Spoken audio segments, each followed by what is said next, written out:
आपल्या आत्म्यामध्ये राम आपल्या जन्मापासूनच आहे. अगदी अडाणी मंडळी सुद्धा आपण बघतो की जन्मापासून आपण ज्यावेळेस बाहेर जातो किंवा आपल्याकडे कोणी पाहुणे येतात आपण काय म्हणतो, राम राम मंडळी. राम राम का आहे तर हा आत्मराम आहे. अगदी चांगली गोष्ट असेल कोणी करत असेल तर आपण म्हणतो त्याच्या कामात राम आहे, हो ते काम खूप छान आहे, बरोबर आहे ना. पण जर एखाद्याचं काम खराब होत असेल, तो चांगलं काम करत नसेल तर आपण अपसुकच म्हणतो त्याच्या कामात रामच नाही. म्हणजे राम काय आहे तर प्रत्येकाला समजलेला राम वेगळा आहे, पण आपल्याला समजलेला राम म्हणजे जो धर्मामध्ये, जो कर्मामध्ये, जो वर्तणुकीमध्ये सर्वश्रेष्ठ आहे तो खरा राम आहे. आता रामचरित्रातून आपण काय घ्यायचं तर आपण रामचरित्रातनं 5 गोष्टी शिकायच्या आहेत. त्यातली सगळ्यात पहिली गोष्ट आहे की जो कुटुंब वत्सल राम आहे किंवा नाते जपणारा, एकता प्रस्थापित करणारा राम आपल्याला समजला पाहिजे. आता तो राम, एकता प्रस्थापित करणारा राम म्हणजे काय आहे तर बघा, आता ज्यावेळेस कैकेयीनं दशरथाकडनं जे वचन घेतलं होतं की बाबा रामाला आता वनवास द्यायचा आहे आणि माझ्या भरताला राज्य द्यायचं आहे, भरताला सिंहासन द्यायचं आहे, तर असं केल्यानंतर लक्ष्मणाने लगेच रामाची बाजू घेतली आणि लक्ष्मण रामाच्या बाजूने उभा राहिला. रामाची आई त्याच्या बाजूने होती, वडील त्याच्या बाजूने होते. अगदी भरत शत्रुघ्न जरी राज्यात त्यावेळेस नव्हते तरी सुद्धा ते बाजूने उभे राहिले असते. रामाने जर ठरवलं असतं तर भरताला आणि त्याच्या आईला कैकेयीला एकटं पाडता आलं असतं आणि सगळं राज्य हस्तगत करता आलं असतं. पण रामाने काय केलं, आपल्या वडिलांचं वचन पाळलं, वडिलांचा शब्द खाली पडू दिला नाही, आईचा सुद्धा आदर केला आणि राम वनवासाला निघून गेले. आता वनवासाला गेल्यानंतर काय होतं, काही अंतरावर गेल्यावर एक ठिकाणी राम, सीता आणि लक्ष्मण त्या ठिकाणी निवास करतात. एका गुहेच्या जवळ ते निवास करतात आणि निवास केल्यानंतर ज्यावेळेस एक दिवस असतो की त्या दिवशी राम, लक्ष्मण आणि सीता आपले सगळी कामं वगैरे आटोपून निवांत बाहेर बसलेले असतात. तर लक्ष्मणाला समोरून काही सैन्य येताना दिसतं. आता सैन्य येताना दिसल्यानंतर लगेच लक्ष्मण त्या ठिकाणी विचलित होतो आणि तो म्हणतो की कोणाचं तरी सैन्य येत आहे, कदाचित युद्धाला येत असेल. लक्ष्मण एका झाडावर चढतो आणि बघतो तर हे तर आपल्या अयोध्येचं सैन्य आहे, म्हणजे आपलंच सैन्य आहे. पण सैन्याचं नेतृत्व भरत करतोय.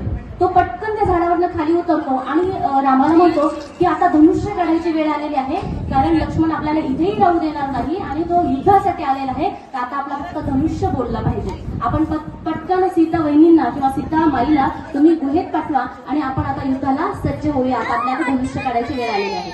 आता त्यावेळेस रामप्रभू काय म्हणतात की लक्ष्मणा, तू जे हे बोलत आहे त्या बोलण्याचा जर विचार केला तर मी यापेक्षा खूप पुढचा विचार करतोय. ते म्हणतात की मला जर राज्यच मिळवायचं असतं तर मी अख्ख्या जगावर राज्य मला करता आलं असतं. पण त्या ठिकाणी एक महत्वाची गोष्ट लक्ष्मणाला सांगता की नाही इच्छेन अधर्मेस शत्रुत्व अभिलक्ष्मण, म्हणजे मला अधर्माने कोणतंही राज्य नकोय, अगदी इंद्राचं पद दिलं ते सुद्धा नकोय. आणि राहिली गोष्ट भरताची, तर भरताचा जर विचार केला तर भरत येत आहे, कारण तो जर ज्यावेळेस राज्यात आला असेल, अयोध्येत आला असेल, तर त्यावेळेस त्याला कळलं असेल की आपला राम, लक्ष्मण आणि सीता हे वल्कल धारण करून वनवासाला जात आहे, तर तो निश्चित व्याकुळ झाला असेल आणि त्या व्याकुळतेने आपल्याला थांबवायलाच तो येत असेल. ही मी तुला गॅरंटी देतो, हे मी तुला आश्वासन देतो. म्हणजे भावावर किती विश्वास दाखवतोय, जो सैन्य घेऊन येतोय त्या भावावर सुद्धा विश्वास दाखवतोय.